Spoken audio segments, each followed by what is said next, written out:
여러분 안녕하십니까? 저는 황 작가입니다. 황 작가의 책 읽기에 오신 것을 환영합니다. 오늘부터 새로 읽을 책은요, 거의 모든 것의 역사. 영어로는요, A Short History of Early 죄송합니다. 역시 영어는 어렵군요. A Short History of Nearly Everything 이라는 제목을 가지고 있고요. 빌 브라이슨이란 분이 쓴 책입니다. 이 책은 거의 모든 것의 역사를 해서 어느 분야일까 궁금하시겠지만 과학에 관련된 책입니다. 저는 이 책을 가지고 있는 게 좀 낡았는데요. 한 15년 전쯤에 아마 읽은 것 같은데, 제가 문외한인 그리고 전혀 미지의 분야인 과학에 대해서 아주 재밌게 저에게 약간의 도움을 줬던 그런 책입니다. 여전히 제가 과학을 잘 모르고요. 이 빌 브라이슨이란 분에 대해서 잠깐 소개를 하겠습니다. 여기 빌 브라이슨은 세계에서 가장 사랑받는 베스트셀러 작가들 중에 한 사람이다. 그는 거의 모든 것의 역사를 통해서 우리에게 과학이 해결하려고 했던 가장 흥미롭고 중요한 의문들을 따라가는 가장 멋진 여행길을 소개해준다. 한없이 다양한 의문을 가진 작가가 대폭발, 즉 빅뱅에서부터 인류 문명의 출현에 이르기까지 거의 모든 것을 이해하려고 시도하는 것은 일생을 건 눈부신 탐험이고 지적 오디세이다. 저자가 말했듯이 아무것도 없었던 곳에서 무엇인가가 존재하는 곳까지 어떻게 오게 되었고, 아주 조금에 불과했던 그 무엇이 어떻게 우리로 바뀌게 되었으며 그 사이에 그 이후에 무슨 일이 일어났는가를 보여줄 것이다. 물론 그것은 엄청난 일이다. 빌 브라이슨은 그런 목표를 달성하기 위해 이미 생존해 있지 않은 사람들까지 포함하여 세계에서 가장 중요한 과학자들을 섭렵했다. 그 자신을 비롯해서 많은 사람들이 학교에서 지루하게 느끼고 두려워했던 지질학, 화학, 화석학, 천문학, 입자 물리학 같은 분야들을 통해서 과학을 새롭게 이해시킬 수 있는 방법을 찾아내는 일은 엄청난 도전이다. 그는 무엇을 알고 있는가가 아니라 그것을 어떻게 알게 되었는가에 대해서 더 큰 흥미를 느낀다. 지표면에서 수천 킬로미터 밑에 있는 지구의 중심에 무엇이 있는가를 어떻게 알아냈을까? 우주의 크기와 조성을 어떻게 알아냈고, 블랙홀이 무엇인가를 어떻게 알아냈을까? 6억 년 전의 대륙들의 이 어떤 모습이었는가를 어떻게 알아냈을까? 도대체 그런 것들을 어떻게 알아냈을까? 빌 브라이슨은 공간과 시간을 넘나든 여행을 통해서 알기 어려운 질문들을 끊임없이 쏟아냈던 가장 매력적이고 괴팍하고 능력있고 바보 같은 사람들을 만난다. 그들과의 만남을 통해서 인간의 지식세계에 대해서 때로는 심오하기도 하고 때로는 재미있기도 하면서 언제나 명백하고 즐거운 모험을 경험하게 될 것이다. 그런 일은 훌륭한 작가만이 할 수 있는 것이다. 과학이 그렇게 심오한 뜻을 가진 적도 없었고 우리가 살고 있는 세계가 그런 놀라움과 환희로 가득했던 적도 없었다. 라고 되어 있습니다. 그 작가에 대한 양력은 좀 여기에 자세히 없고요. 저도 읽은 지가 아주 오래돼서 근 15년 만에 이 책을 다시 보는 것 같은데, 이 책을 저는 아주 짧게 끊어서 읽었었는데요. 굉장히 재밌었습니다. 그리고 이 책이 좀 두꺼워 500페이지에 가까운데 500페이지 읽는 내내 하루에 아주 미세하게 2페이지 3페이지 읽을 때도 많았었는데요. 재밌었던 기억이 있습니다. 총 지금 이 책은 6부에 30장으로 구성되어 있는데 제가 15번에 나눠서 읽도록 최대한 노력해 보도록 하겠습니다. 네, 오늘은 첫 번째 서문과 감사의 글은 조금 넘기고요.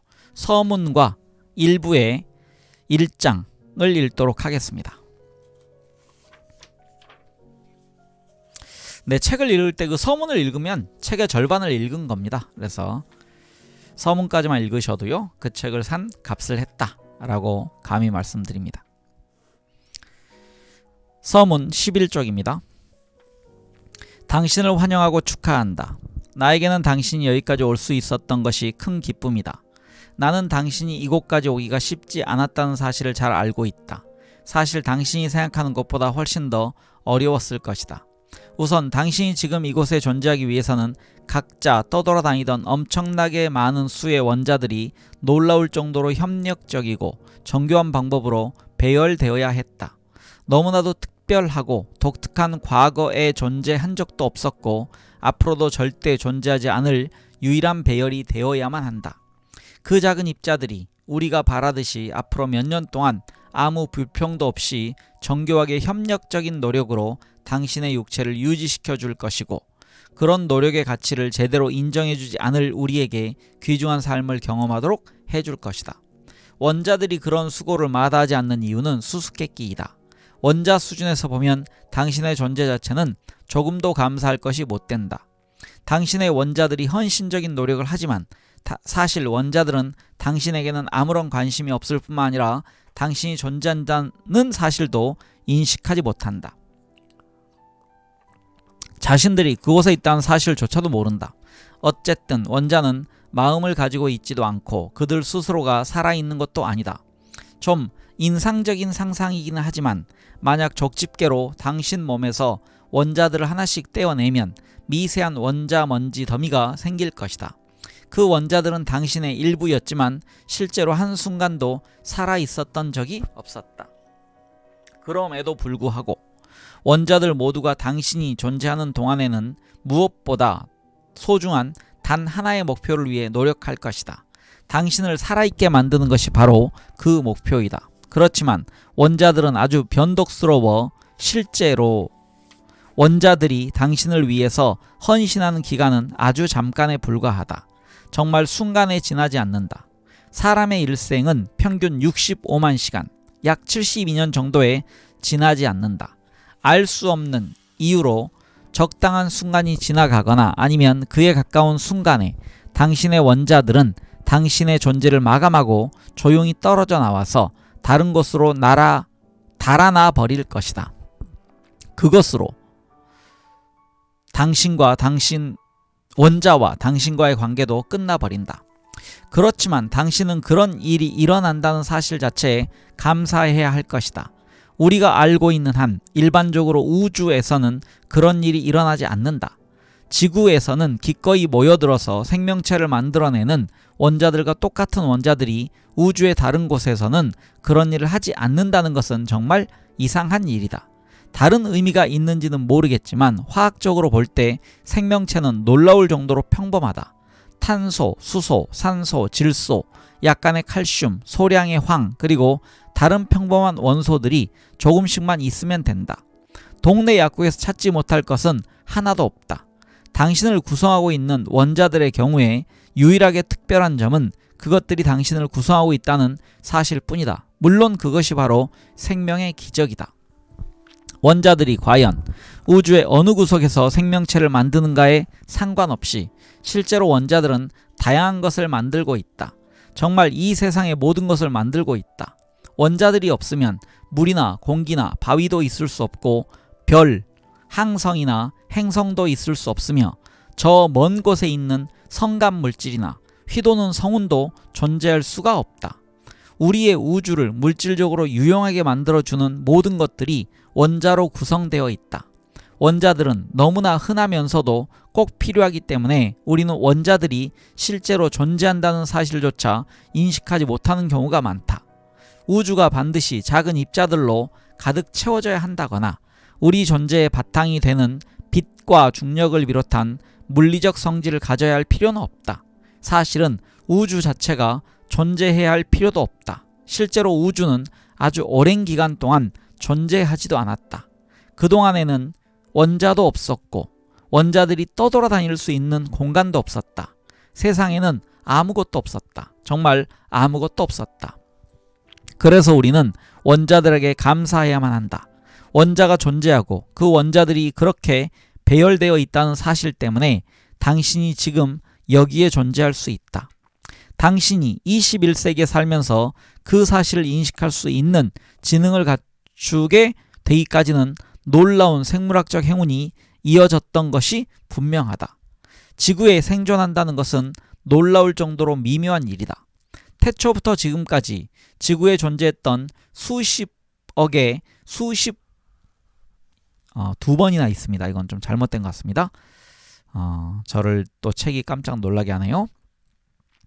지금 수십억의 다시 읽어야 되겠네요.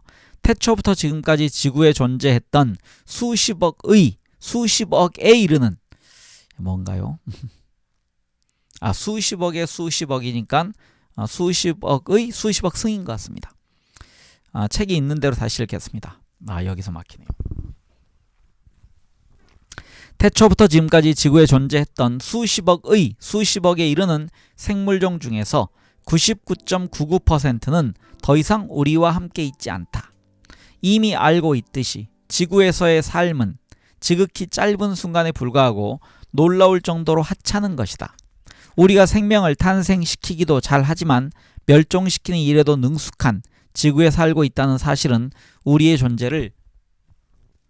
존재의 이상한 특징이다. 지구상에 탄생했던 생물종들은 대략 400만 년 정도 존재한다. 그러므로 당신이 수십억 년 동안 존재하고 싶다면 원자들처럼 변덕스러워야만 할 것이다. 당신의 모습, 크기, 색깔, 다른 생물종과의 관계 등을 비롯한 모든 것을 수시로 바꿀 각오를 해야만 하고 반복적으로 그렇게 해야만 할 것이다. 그렇지만 그런 변화의 과정은 일정하지 않을 것이기 때문에 그런 일은 말처럼 쉽지는 않을 것이다. 길버트와 설리반의 오페레타 가사에 나오듯이 원시적인 원형질의 원자 덩어리가 지능을 가진 현대의 직립인간으로 발전하기 위해서는 놀라울 정도로 오랜 기간에 걸쳐서 적절한 시기에 반복적으로 돌연변이가 일어나서 새로운 종으로 변해야만 했다.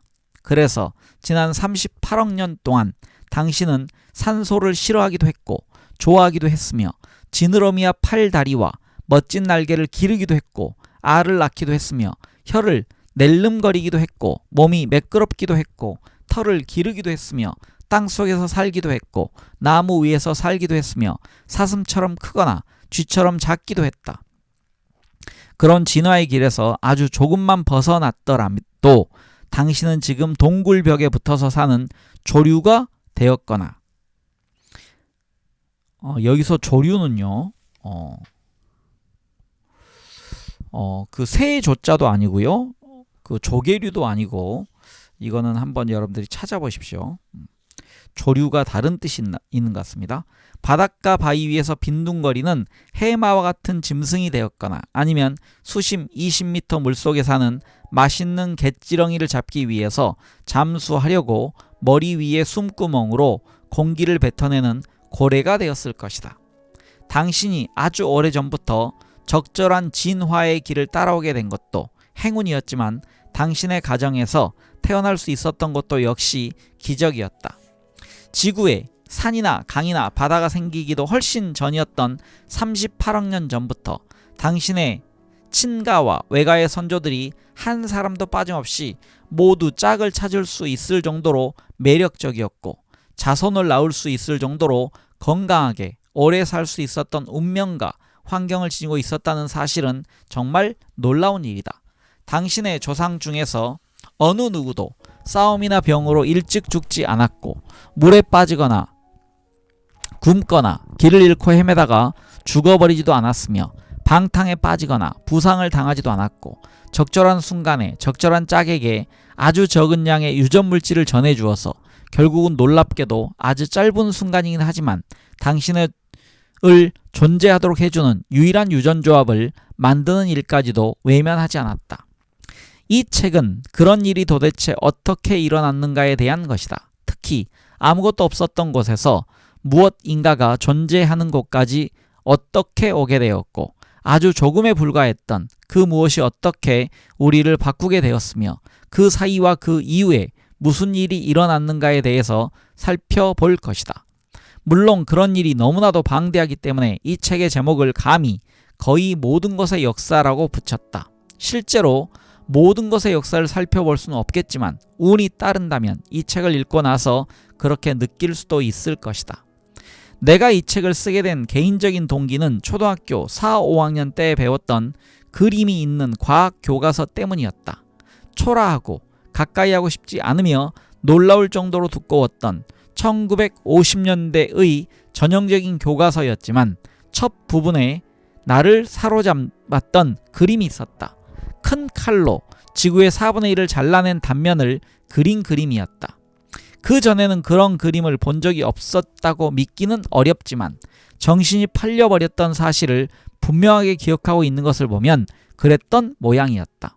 솔직히 내가 처음 관심을 가졌던 이유는 미국 평원에서 아무 생각 없이 동쪽으로 달리는 운전자가 갑자기 중앙 아메리카와 북극을 가로지르는 6,400km 높이의 절벽에서 떨어져 버리지 않을까 하는 생각 때문이었다.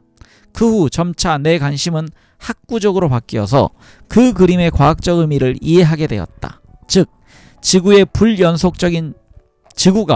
불연속적인 층으로 이루어져 있고 그 중심에는 철과 니켈이 태양 표면 같은 정도의 온도로 뜨겁게 녹아 있다는 사실을 이해하게 되었다. 지금도 내가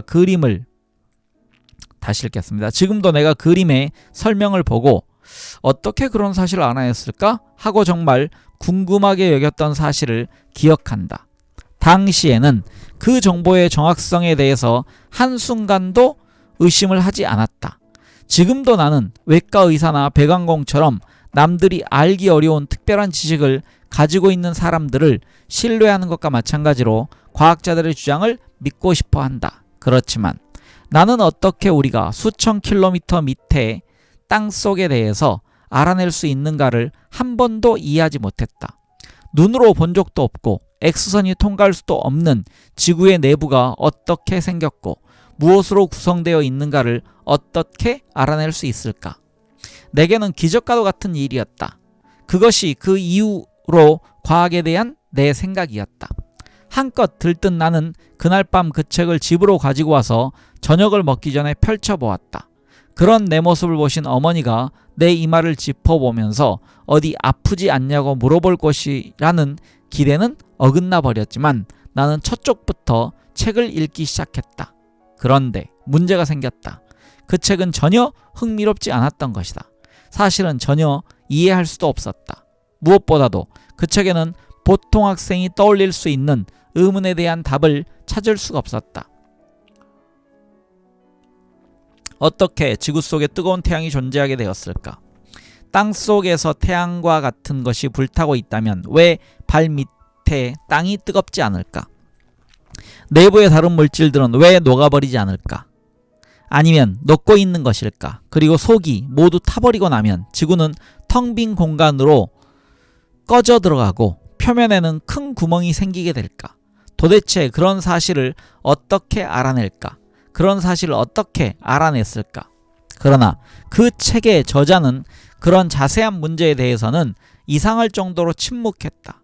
사실은 배사구조, 향사구조, 축성단층과 같은 전문 용어를 제외한 다른 모든 것에 대해서는 침묵해버렸다. 마치 모든 것을 비밀로 감추어 두면 냉정할 정도로 심오하게 보일 것이라고 믿었던 모양이다. 세월이 흐르면서 나는 그것이 나만의 생각이 아니라는 사실을 깨닫기 시작했다. 교과서의 저자들은 자신들이 설명하는 내용을 지나칠 정도로 흥미롭게 만들어서는 안 되고 정말 흥미로운 것으로부터 장거리 전화 정도의 거리를 두어야 한다는 비밀스러운 약속을 했던 것 같았다. 오늘날 나는 명쾌하고 감탄할 만한 수준의 글솜씨를 자랑하는 과학 저술가들이 많다는 사실을 알고 있다. 알파벳 중에 하나인 F만 선택하더라도 티머시 페리스, 리처드 포티, 팀 플래너리 세 사람이 떠오른다. 이미 작고했지만 신화와 같았던 리처드 파인만은 말할 필요도 없다. 그러나 불행히도 그 사람들 중 그 누구도 내가 배웠던 교과서를 저술하지 않았다. 내가 배웠던 모든 교과서는 모든 것을 식으로 표현하면 명백해진다는 재미있는 생각을 가지고 있고 자신들의 어린 시절에 심사숙고했던 문제들을 보여주는 설명을 해주면 미국 어린이들이 고마워할 것이라는 잘못된 믿음을 가지고 있는 남성들이 만든 것이었다. 그래서 나는 과학은 엄청나게 재미없다고 생각하면서 자라게 되었다. 한편으로는 반드시 그럴 필요가 없을 것이라고 생각하기도 했지만 사실은 가능하다면 과학에 대해서 생각하지 않게 되어버렸다. 그것도 역시 그동안 과학에 대한 내 입장이었다. 세월이 많이 흐른 아마도 4, 5년 전에 나는 태평양을 가로지르는 비행기에서 달빛이 비치는 바다를 무심하게 바라보고 있었다. 불현듯 내가 살고 있는 유일한 행성에 대해 그야말로 아무것도 알지 못하고 있다는 불편한 생각이 들기 시작했다. 예를 들어 바닷물은 5대 호의 물과는 다르게 짠맛이 나는 이유가 무엇인지 몰랐다. 전혀 알 수 없었다. 세월이 흐르면 바닷물이 염도가 높아지거나 낮아지는지도 몰랐지만 바닷물의 염도가 도대체 관심의 대상이 될 수 있는 것인지도 알지 못했다. 다행스럽게도 1970년대 말까지는 과학자들도 역시 그런 의문에 대한 답을 알지 못했다. 그래서 그들도 그런 문제에 대해서 큰 소리로 이야기를 하지 않았다. 물론 바닷물의 염도는 내가 알지 못했던 많은 것의 극히 작은 부분에 불과했다. 나는 양성자가 무엇이고 단백질이 무엇인지 몰랐고 쿼크와 준성을 구별하지도 못했다. 또 지질학자들이 협곡의 바위층이 얼마나 오래된 것인가를 어떻게 알아냈는지도 몰랐다. 사실은 아는 것이 거의 없었다. 나는 그런 문제는 물론이고 사람들이 그런 사실을 어떻게 밝혀냈는가에 대해서 조금이라도 이해하고 싶다는 조용하지만 예사롭지 않은 충동에 사로잡히기 시작했다. 내가 가지고 있던 관심 중에서 가장 흥미로운 것이 바로 어떻게 과학자들이 문제를 해결하는가라는 문제였다. 도대체 지구가 얼마나 무겁고 바위가 얼마나 오래되었고 지구 중심에는 무엇이 있는가를 과연 어떻게 알아낼까? 우주는 언제 어떻게 시작되었고 우주가 처음 시작되었을 때는 어떤 모습이었을까를 어떻게 이해할까? 원자의 내부에서 일어나고 있는 일을 어떻게 알아낼까? 그리고 가능하다면, 아니 무엇보다도 거의 모든 것에 대해 알고 있는 것처럼 보이는 과학자들이 왜 지진을 예측하지 못하고 다음 수요일 경기에 우산을 가지고 와야 하는지를 말해주지 못할까? 그래서 나는 내 인생의 일부를 책과 잡지를 읽고 놀라울 정도로 바보 같은 질문에 대해서 대답을 해줄 수 있는 고상하고 인내심을 가진 전문가를 찾아내기로 했다. 결국 그 일에 3년이 걸렸다. 과학의 신비로움과 성과에 대해서 너무 기술적이거나 어렵지도 않으면서 그렇다고 피상적인 수준을 넘어서서 이해하고 동감할 수 있는 글을 쓸 순 없는 것일까를 확인해보고 싶었다. 그것이 바로 내 생각이었고 희망이었으며 이 책은 바로 그런 목적으로 쓴 것이다. 어쨌든 우리에게는 다루어야 할 주제가 엄청나게 많고 우리에게 주어진 시간은 65만 시간이 채 안 된다. 이제 시작을 해보기로 한다. 네, 이제 1부로 들어가겠습니다. 제 1부는 우주에서 잊혀진 것들이라고 되어 있습니다. 밑에 글이요. 모든 행성은 같은 평면에 있다. 모든 행성은 같은 방향으로 회전한다. 알다시피 완벽하다, 찬란하다, 신비롭기도 하다. 네, 태양계에 대한 천문학자 조프리 마시의 설명이라고 되어 있습니다. 읽어놨더니 뭔 얘기인지는 모르겠습니다. 네, 제1장 우주의 출발부터 읽도록 하겠습니다. 책의 21쪽입니다. 양성자가 얼마나 작고 공간적으로 하찮은 것인가는 아무리 애를 써도 제대로 이해할 수 없다. 양성자는 그저 너무나도 작기 때문이다. 양성자는 그 자체가 비현실적으로 작은 원자의 아주 작은 일부분이다. 양성자는 알파벳 I의 점에 해당하는 공간에 5천억 개가 들어갈 수 있을 정도로 작다. 5천억이면 5만 년에 해당하는 시간을 초 단위로 표시한 것보다 더 큰 숫자이다. 그러니까 아무리 잘 표현하더라도 양성자는 지나칠 정도로 작은 셈이다.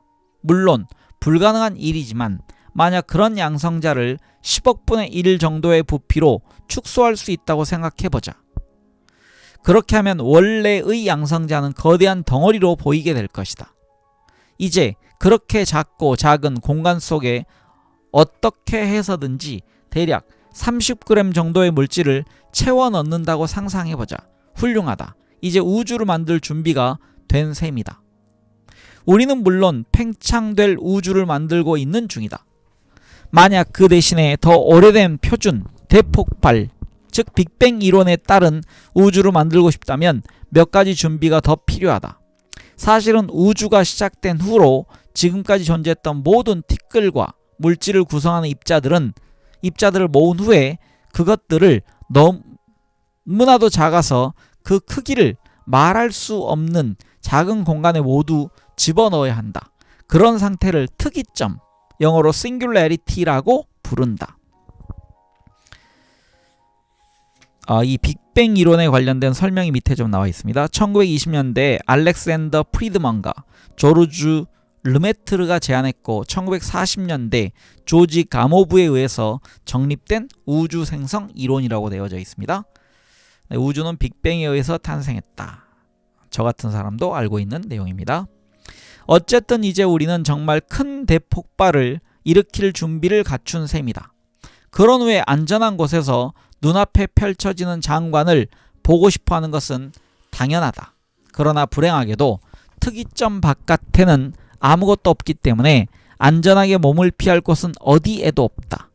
우주가 팽창하기 시작한다고 해서 비어있던 공간을 채우게 되는 것이 아니기 때문이다. 우리에게는 폭발이 일어나면서 만들어지는 공간만이 존재할 뿐이다. 그런 특이점을 어둠에 잠긴 끝없는 허공 속에서 잉태한 점으로 나타내고 싶겠지만 그런 표현은 틀린 것이다. 그런 공간은 없고 그런 어둠도 없다. 특이점 이외에는 주위가 존재하지 않는다. 특이점은 공간을 차지하지도 않고 존재할 곳도 없다. 그런 특이점이 얼마나 오랫동안 존재했는가를 물어볼 수도 없다. 좋은 생각이 돌연 떠오르듯이 갑자기 존재하게 되었는지 아니면 적절한 순간을 기다리면서 영원히 그곳에 있었는지도 알 수가 없다. 시간이라는 것도 존재하지 않는다. 특이점이 출현할 수 있는 과거도 없다. 즉, 우리의 우주는 아무것도 없는 그야말로 무에서부터 시작되었다. 특이점은 어떤 말로도 표현할 수 없을 정도로 짧고 광대한 영광의 순간에 단 한 번의 찬란한 진동에 의해서 상상을 넘어서는 거룩한 크기로 팽창한다. 격동하던 최초의 1초 동안에 물리학을 지배하는 중력과 다른 모든 힘들이 생겨난다. 우주론 학자들은 평생을 바쳐서 그 최초 1초를 더욱 자세한 조각으로 나누어 분석하고 싶어한다. 1분도 지나지 않아서 우주의 지름은 수천조 킬로미터에 이르게 되지만 여전히 빠른 속도로 팽창을 계속한다. 이제는 온도가 수백억 도에 이를 정도로 뜨거워서 원자핵 반응을 통해서 가벼운 원소들이 만들어진다. 주로 수소와 헬륨이 만들어지고 1억 개 중에 하나 정도의 리튬이 생겨난다. 최초의 3분 동안에 우주에 존재하게 될 모든 물질의 98%가 생성된다. 이제 정말 우리의 우주가 만들어진 것이다. 우주는 가장 신비스럽고 훌륭한 가능성이 존재하고 아름답기도 한 곳이다. 그런 모든 일들이 샌드위치를 만들 정도의 짧은 시간에 완성되었다. 언제 그런 일이 일어났는가는 논쟁의 대상이었다. 우주론 학자들은 그것이 100억 년 전인가 200억 년 전인가 아니면 그 중간이었는가에 대해서 오랫동안 논쟁을 벌여왔다.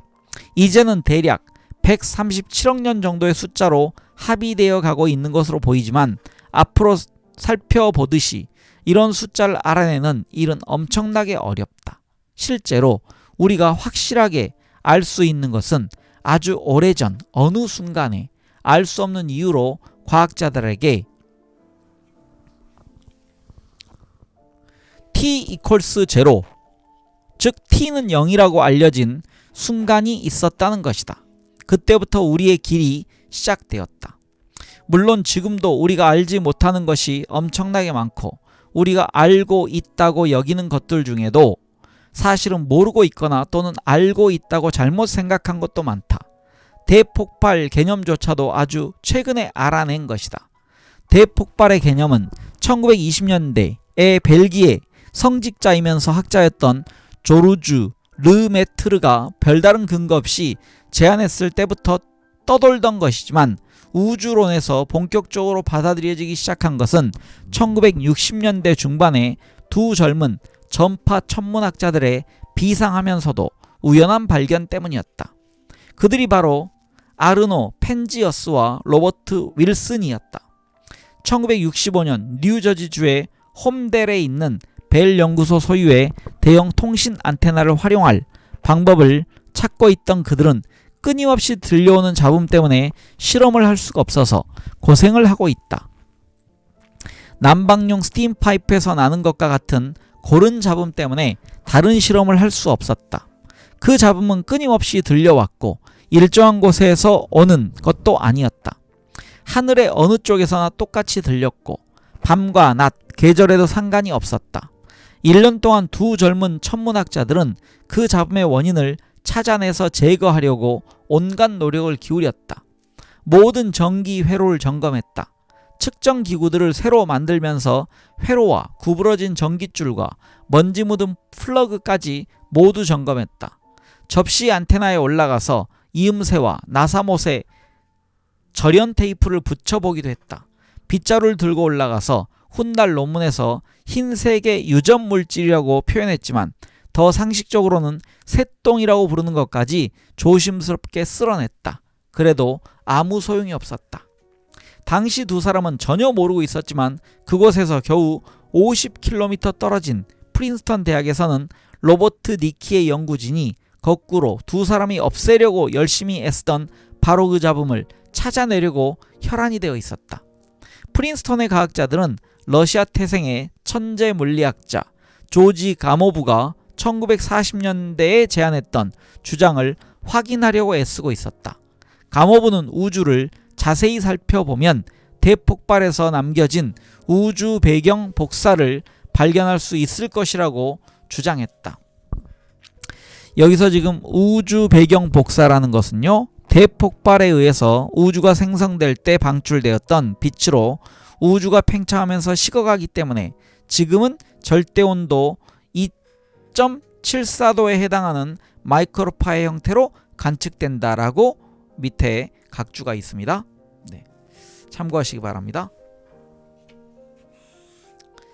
가모브는 계산을 통해서 그런 빛이 광활한 우주를 가로질러 지구에 도달하게 되면 마이크로파가 될 것이라고 예측했다. 그는 그 후에 발표한 논문에서 그런 실험에 사용할 수 있는 기구를 추천하기도 했는데 홈델에 있던 벨 안테나가 바로 그런 것이었다.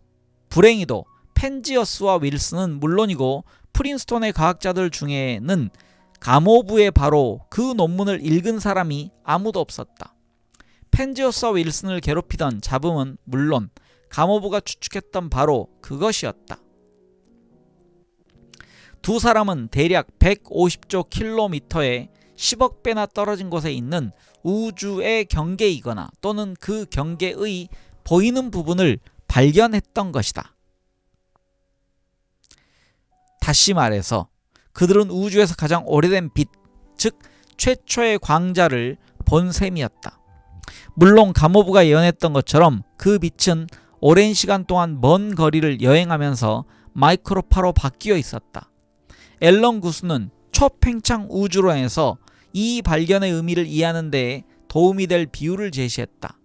만약 우주의 과거를 들여다보는 이를 엠파이어 스테이트 빌딩의 100층에서 아래쪽으로 내려다보는 것에 비유한다면, 즉 100층은 현재를 나타내고 건물의 바닥은 대폭발이 일어난 시점을 나타낸다면 윌슨과 펜지어스의 발견이 이루어지는 순간에 사람들이 본 은하 중에서 가장 멀리 있는 것은 대략 60층 정도의 높이에 있고 가장 멀리 떨어진 준성은 20층 정도에 있는 셈이다.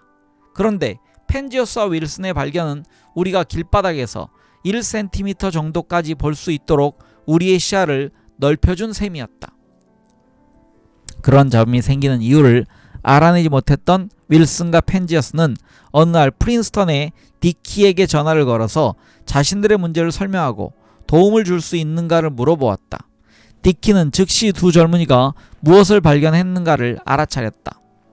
여보게들, 모든 게 끝나버렸다네. 전화를 마친 니키는 학생들에게 그렇게 한탄을 했다. 곧바로 천체 물리학 저널에 2편의 논문이 발표되었다. 자신들이 경험한 잡음을 설명한 펜지어스와 윌슨의 논문과 그 정체를 규명한 니키 연구진의 논문이었다.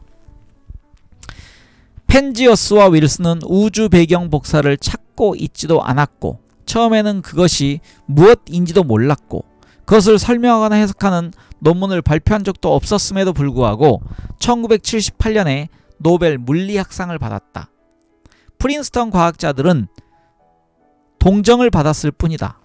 우주의 외로운 가슴들의 데니스 오버바이에 따르면 펜지어스와 윌슨은 뉴욕타임스의 기사를 읽고 나서야 자신들의 발견이 얼마나 중요한 것인가를 깨달았다고 한다. 한편 우리도 우주 배경 복사 때문에 생기는 잡음을 언제나 경험하고 있다. 텔레비전 방송이 없는 채널에서 보이는 무질서하게 물결치는 무늬 중에서 약 1% 정도는 오래전에 일어났던 대폭발의 잔재 때문에 생기는 것이다. 그런 다음에 그런 화면을 보면 우주의 탄생 모습을 보고 있다는 사실을 기억하기 바란다. 모두가 대폭발, 빅뱅이라고 부르긴 하지만 그것이 일반적으로 우리가 생각하는 폭발과는 다르다는 사실을 잘 설명해주는 책도 있다. 대폭발은 일반적으로 알고 있는 폭발이 아니라 엄청난 규모의 거대하고 갑작스러운 팽창에 더 가까운 것이다. 그렇다면 그런 일이 일어난 이유는 무엇일까? 한 가지 설명은 어쩌면 그런 특이점이 그 이전에 존재했던 우주가 수축되어서 생겼을 수도 있다는 것이다. 즉 우주는 산소 공급기의 고무주머니처럼 팽창하고 수축되는 순환 과정을 영원히 반복하고 있다는 것이다. 한편 대폭발이 가짜 진공, 스칼라장 또는 진공 에너지라고 부르는 어떤 것 때문에 일어났다고 하는 주장도 있다. 모두가 아무것도 없음, 즉 무의 세계에서 불안정성이 나타나도록 해주는 무엇을 뜻하는 말들이다. 없음에서 있음이 생겨나는 것이 불가능한 것처럼 보이지만 한때는 없음의 세계였던 곳에서 오늘날의 우주가 생겨난 것은 그런 일이 실제로 가능하다는 충분한 증거가 될 수 있다. 우리의 우주는 수많은 다른 차원의 우주들 중에 하나에 불과할 수도 있고 대폭발은 어느 곳에서나 늘 일어나고 있는 평범한 일일 수도 있다. 어쩌면 대폭발이 일어나기 전까지의 시간과 공간은 우리가 상상하기에는 너무나도 낯선 전혀 다른 형태였을 수도 있고 대폭발은 우리가 도대체 이해할 수 없는 형태의 우주로부터 우리가 대강 이해할 수 있는 모습의 우주로 전환되는 과정을 뜻하는 것일 수도 있다. 이런 의문은 종교적인 문제와 매우 비슷하다. 2001년 뉴욕 타임스에 소개되었던 스탠퍼드 대학의 우주론학자 안드레이 린데 박사의 말이다. 대폭발 이론은 폭발 그 자체에 대한 것이 아니라 폭발이 일어난 후에 대한 것이다. 그러나 아주 오랜 시간이 지난 후에 대한 것은 아니다. 과학자들은 엄청난 양의 계산과 입자 가속기에 생기는 일을 관찰해서 창조의 순간으로부터 10의 마이너스 43초까지의 상태를 알아낼 수 있다고 믿는다. 우주는 그때까지만 해도 너무 작아서 현미경이 있어야 찾을 수 있을 정도였다. 처음 보는 이상한 숫자에 겁을 낼 필요는 없고 찾을 수 있을 정도였다. 다시 읽겠습니다. 제가 좀 잘못 읽은 것 같습니다. 우주는 그때까지만 해도 너무 작아서 현미경이 있어야만 찾을 수 있을 정도였다. 처음 보는 이상한 숫자에 겁을 낼 필요는 없고 가끔씩 그런 숫자에 친숙해져서 우리가 상상하기는 어렵지만 얼마나 엄청나게 흥미로운 이야기를 하고 있는가를 이해할 필요가 있다. 10의 마이너스 43승 초는 0.000000000000000000001초 즉 1초에 1조분의 1조의 1조의 1조의 천만분의 1이다. 네, 여러분들 그냥 이해하시기 바랍니다. 우주의 초기 상태에 대해서 우리가 알고 있거나 또는 그렇게 믿고 있는 것들의 대부분은 스탠퍼드 대학의 젊은 입자 물리학자였다가 지금은 MIT에 있는 앨런 구스가 1979년에 처음 제시했던 초팽창 이론 덕분이다. 당시 32살이었던 그는 스스로 인정했듯이 별다른 연구 업적을 이룩하지 못하고 있었다. 만약 구스가 우연히 다름 아닌 로버트 디키의 대폭발 이론에 대한 강연에 참석하지 않았더라면 그는 영원히 그런 훌륭한 이론을 생각해내지 못했을 수도 있다. 디키의 강연에 감명을 받은 구스는 우주론 중에서도 특히 우주의 탄생에 대해서 흥미를 가지게 되었다. 그 결과 우주가 창조된 바로 그 직후에 갑자기 굉장한 팽창을 경험하게 되었다는 팽창 이론이었다. 우주는 탄생 직후 10의 마이너스 34승 초마다 그 크기가 2배로 늘어나면서 정신없이 팽창하기 시작했다. 그런 팽창은 1초에 100만분의 100만분의 100만분의 100만분의 100만분의 1에 해당하는 10의 마이너스 30승 초 이내에 끝나버렸지만 그 결과로 손바닥에 들어갈 정도였던 우주가 무려 지금 그냥 읽겠습니다. 10 000 000 000 000 000 000 000 000 000 000 배로 커졌다. 제가 숫자를 어떻게 읽어야 될지 몰라서 그냥 읽었습니다. 팽창 이론에서는 우리 우주가 생겨날 수 있도록 해준 물결과 소용돌이가 어떻게 만들어졌는가를 설명해준다. 만약 그런 것들이 없었더라면 물질의 덩어리와 별도 생기지 못했을 것이고 우주에는 그저 떠돌아다니는 가스와 영원한 어둠만이 존재했을 것이다. 구스의 이론에 따르면 1초에 1조분의 1조분의 1조분의 1000만분의 1, 즉 10의 마이너스 43승 초만에 중력이 출현했다. 그 직후에 전자기력과 함께 원자핵에 작용하는 강한 힘과 약한 힘이 등장하면서 지금의 물리학이 시작되었다. 그리고 다시 짧은 순간이 지난 후에 수많은 소립자들이 생겨났다. 아무것도 없던 곳에서 갑자기 수많은 광자와 양성자와 전자와 중성자를 비롯한 온갖 것들이 생겨났다. 대폭발 이론에 의하면 그런 입자들이 각각 10의 79승에서 10의 89승객 정도씩 생겨났다고 한다. 물론 그런 숫자들은 이해할 수 없는 것들이다. 그저 우리의 우주가 단 한순간에 만들어졌다는 사실만 알면 충분하다. 그의 이론에 따르면 그 우주는 지름이 수천억 광년에서 무한 사이에 어떤 값이 될 정도로 광대하고 별과 은하와 다른 복잡한 개들이 만들어질 준비를 완전히 갖추고 있었다. 우리의 관점에서 놀라운 사실은 모든 것이 우리에게 얼마나 유리하게 만들어졌는가 하는 것이다. 만약 우주가 아주 조금만 다르게 생성되었더라면, 만약 중력이 아주 조금 더 강했거나 아니면 조금 더 약했거나 팽창이 조금 더 느리거나 아니면 조금 더 빠르게 일어났더라면 우리 인간은 물론이고 우리가 서 있는 땅을 구성할 안정한 원소들이 절대 만들어지지 못했을 수도 있다. 책이 좀 두꺼워서요. 책 그 종이 한 장 한 장이. 네. 중력이 조금만 강했더라면 우주의 크기와 밀도와 성분이 달라져서 우주 전체가 잘못 세운 텐트처럼 다시 쭈그러들어 버렸을 것이다. 만약 중력이 조금만 약했더라면 아무것도 뭉치지 못했을 것이다. 우주는 영원히 무미건조하게 흩어진 빈 공간으로 남아있게 되었을 것이다. 그런 우연은 불가능한 것처럼 보이기 때문에 일부 전문가들은 아마도 엄청난 영겁의 시간 동안에 걸쳐서 몇 조에 해당하는 수많은 대폭발이 일어났고, 우리가 바로 이 우주에 사는 이유는 이 우주가 바로 우리가 존재할 수 있는 곳이기 때문이라고 주장하기도 했다. 콜롬비아 대학의 에드워드 P. 트라이온에 따르면 왜 그렇게 되었는가라는 질문에 대해서는 그저 우리의 우주가 가끔씩 만들어지는 우주들 중에 하나이기 때문이다 라고 대답할 수밖에 없다. 구스는 트라이온 교수가 주장해오는 것은 우주가 탄생할 가능성은 매우 희박하지만 그 중에서 얼마나 많은 우주가 실패해버렸는가 아무도 알 수 없다는 뜻이라고 덧붙였다.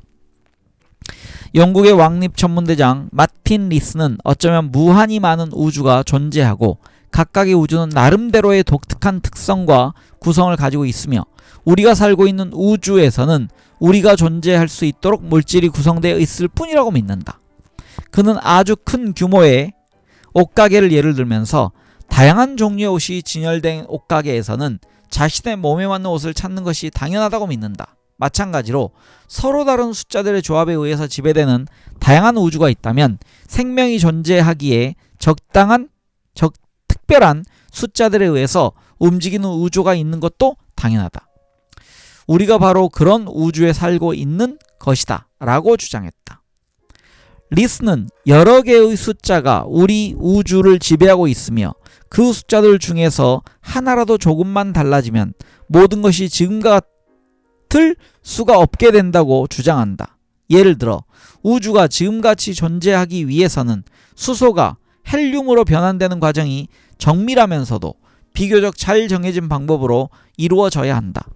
구체적으로는 수소가 헬륨으로 변환될 때는 질량의 0.007%가 에너지로 바뀌어야만 한다.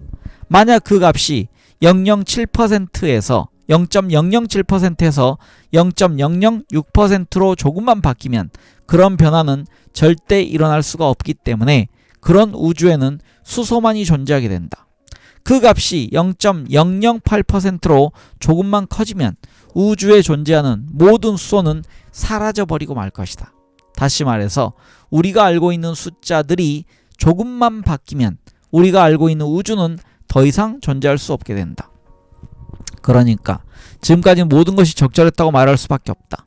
만약 중력이 조금 더 컸다면 장기적으로 볼 때 언젠가는 우주가 팽창을 멈추고 다시 수축되어 결국은 또 다른 특이점으로 변해버릴 것이고 어쩌면 그 후에 다시 모든 과정이 반복될 수 있을 것이다. 만약 중력이 너무 약했다면 우리의 우주는 끊임없이 팽창을 계속하게 될 것이고 결국은 모든 것이 너무 멀리 떨어져 버려서 물질들 사이의 상호작용이 불가능하게 되어버렸을 것이다. 그런 우주는 공간은 넉넉하지만 아무런 변화도 없는 죽은 상태일 것이다.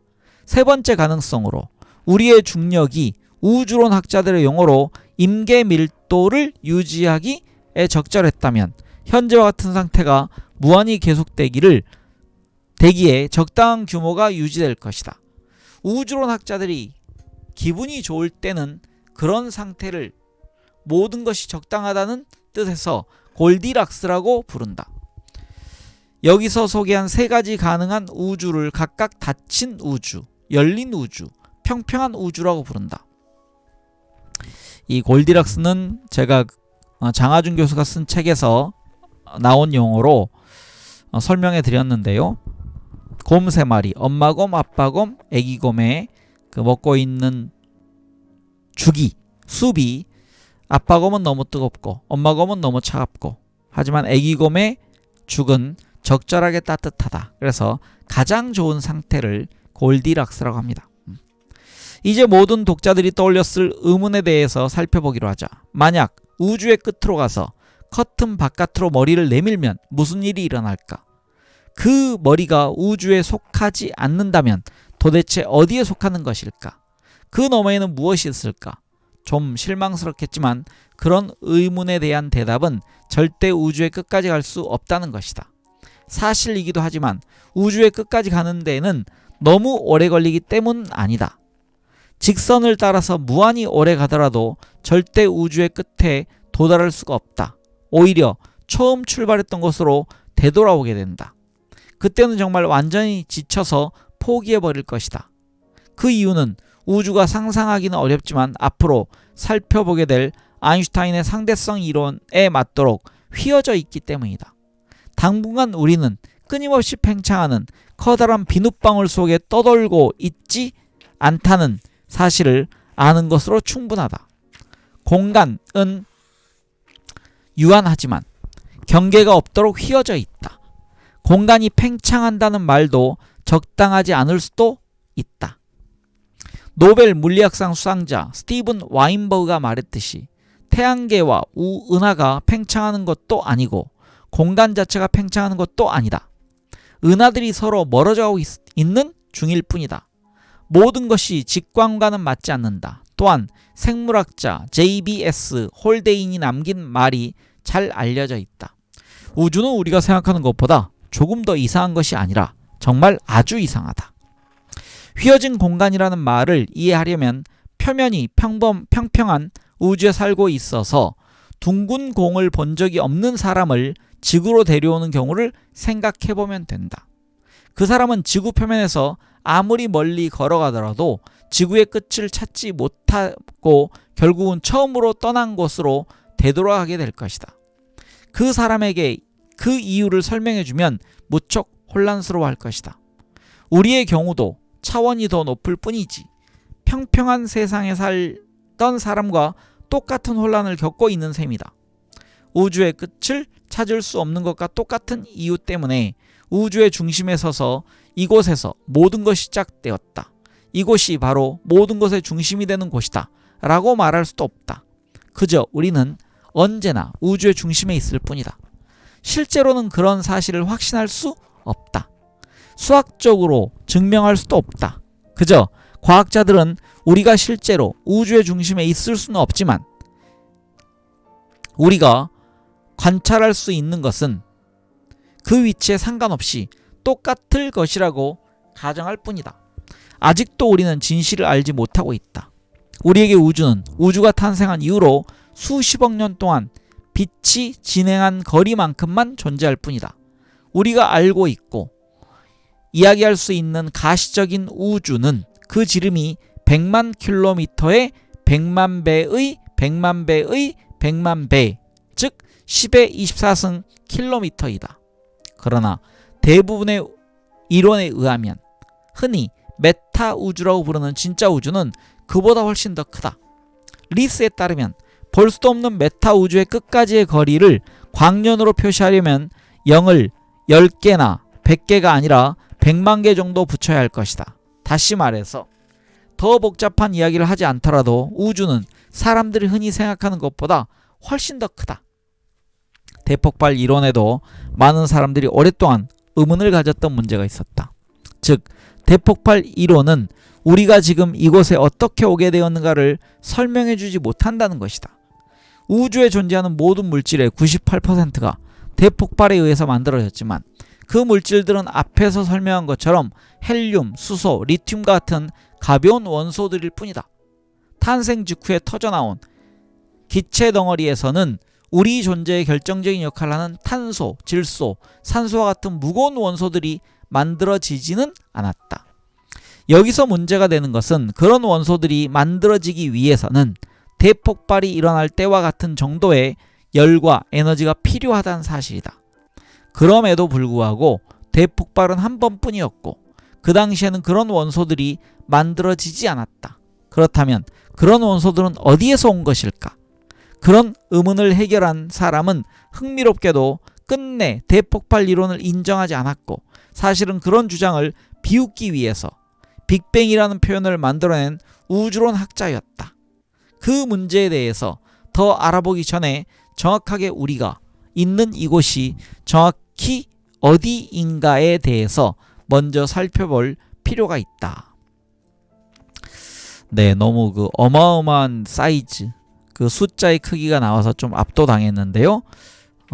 초반이 조금 어렵지만 이 책은 갈수록 재밌는 내용들이 많이 나온다라는 기억을 제가 가지고 있습니다. 다음 시간에는 제2장 태양계에 대하여를 읽어가도록 하겠습니다. 네, 새로운 책의 첫 독서 시간에 조금 이제 정보가 새로운 내용이 오게 되면 뇌가 이걸 받아들이는데 조금 어려울 수 있습니다. 하지만 다시 한번 말씀드리면 제 경험으로 이 책은 꽤 재밌었다라는 것을 다시 한번 상기시켜 드리면서 저는 다음 시간에 뵙겠습니다. 함께 해주신 많은 분들 감사드립니다.